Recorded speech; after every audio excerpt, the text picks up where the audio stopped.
Assalamualaikum warahmatullahi wabarakatuh. Beli daun salam di rumah Mahalini, yang jawab salam semoga kebeli Lamborghini. Beli daun salam di rumah Ceedoh, yang jawab salam kita doakan segera dapat jodoh. Amin ya rabbal alamin. Bismillah, alhamdulillah, wassalatu wassalamu ala rasulillah, amma ba'du. Yang saya hormati Dewan Juri yang arif dan bijaksana, hadirin sebangsa dan setanah air yang Allah muliakan. Sebelumnya saya ingin mengucapkan selamat milad yang ketiga untuk Pondok Pesantren Darul Fatih. Semoga semakin berkah dan jaya selalu. Amin ya rabbal alamin. Hadirin, ada pepatah yang mengatakan tak kenal maka tak sayang. Tapi kalau sudah saling sayang, jangan pergi lalu menghilang. Sebab di balik fisik yang tak letih berjuang, ada hati patah yang lukanya tak kunjung hilang. Sedikit intermezzo hadirin, agar ceramahnya tidak tegang, audien tidak pulang, Dewan Juri bisa menilai dengan tenang, sehingga saya bisa dipilih sebagai pemenang. Amin ya rabbal alamin. Jalan-jalan ke Jakarta ketemu Pratama Arhan, lihat Naruto jual batagor. Perkenalkan, saya Reva Prima Farhan, pria hitam eksotis asli dari Bogor. Hadirin yang Allah muliakan, kita sama-sama tahu bahwa negara kita merupakan negara yang kaya akan keanekaragaman suku, budaya, bahasa, dan agama. Oleh karenanya, perbedaan bukan hal yang asing bagi masyarakat kita. Tapi persatuan di atas perbedaan inilah yang perlahan di negara kita mulai terasingkan, terkikiskan, bahkan perlahan terlupakan. Bagaimana bisa hadirin? Padahal jelas di bawah kaki Sang Garuda yang merupakan simbol dari dasar negara kita tercengkram erat sebuah kalimat Bhinneka Tunggal Ika, yang artinya berbeda tapi tetap satu tujuan. Namun faktanya berbeda tapi selalu bermusuhan. Hadirin, ini merupakan sebuah ironi, karena seharusnya wajib ada pada diri setiap masyarakat Indonesia sikap toleransi. Khususnya pada kesempatan kali ini yang akan saya bahas, yakni toleransi beragama. Namun faktanya justru ternyata masih banyak kasus-kasus intoleransi beragama yang terjadi di negara kita. Tercatat hadirin, menurut data dari Setara Institute, sepanjang tahun 2025 telah terjadi beberapa kasus intoleransi beragama. Di antaranya, pertama, pembubaran paksa kegiatan retreat pelajar Kristen di Sukabumi. Yang kedua, persekusi terhadap jemaah Gereja Setia Indonesia di Padang, Sumatera Barat. Yang ketiga, pembulian, perundungan terhadap anak-anak penghayat di Bandung, Jawa Barat. Dan masih ada lagi kasus-kasus yang lainnya. Hadirin yang Allah muliakan, ini merupakan hal yang sangat memalukan, memilukan, sekaligus mengkhawatirkan. Padahal jelas di dalam Al-Quran, surah Al-Kafirun ayat 6 Allah berfirman, Bismillahirrahmanirrahim, lakum dinukum waliyadin. Agamamu untukmu, agamaku untukku. Hadirin, ayat ini menjadi prinsip yang tegas bagi kita selaku umat Islam untuk tidak bersikap intoleransi beragama.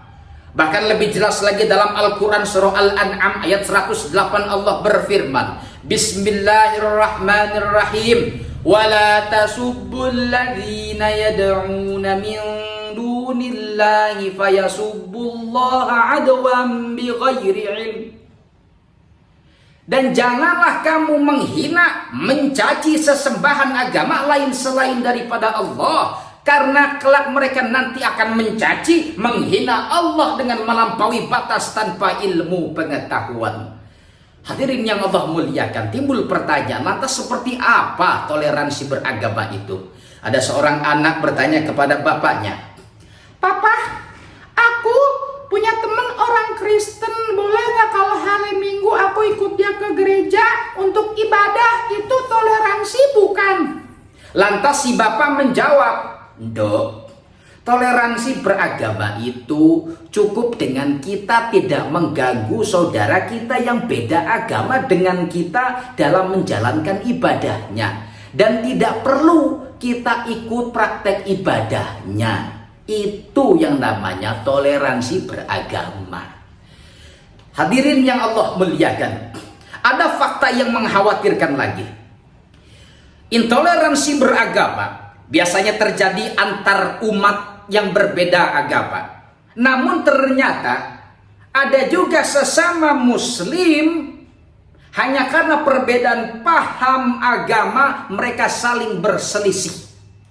Kita bisa lihat di sosial media kini banyak terjadi kasus yang satu kunut, yang satu enggak kunut, ribut.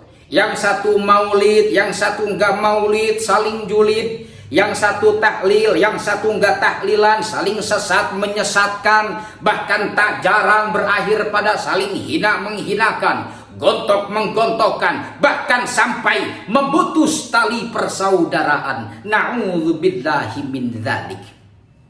Ini miris hadirin, bagaimana bisa? Padahal Allah saja memerintahkan kepada Nabi Musa alaihi salam untuk mengingati, untuk menasehati Fir'aun dengan lemah lembut.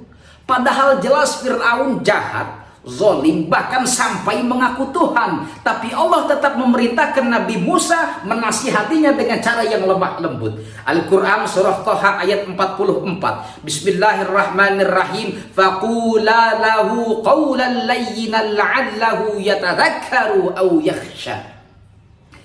Hadirin yang Allah muliakan, tapi kok bisa kita kiblatnya sama, Tuhannya sama, kitab sucinya sama, rasulnya sama, hanya gara-gara berbeda habis saudaranya dicaci maki, dihinakan.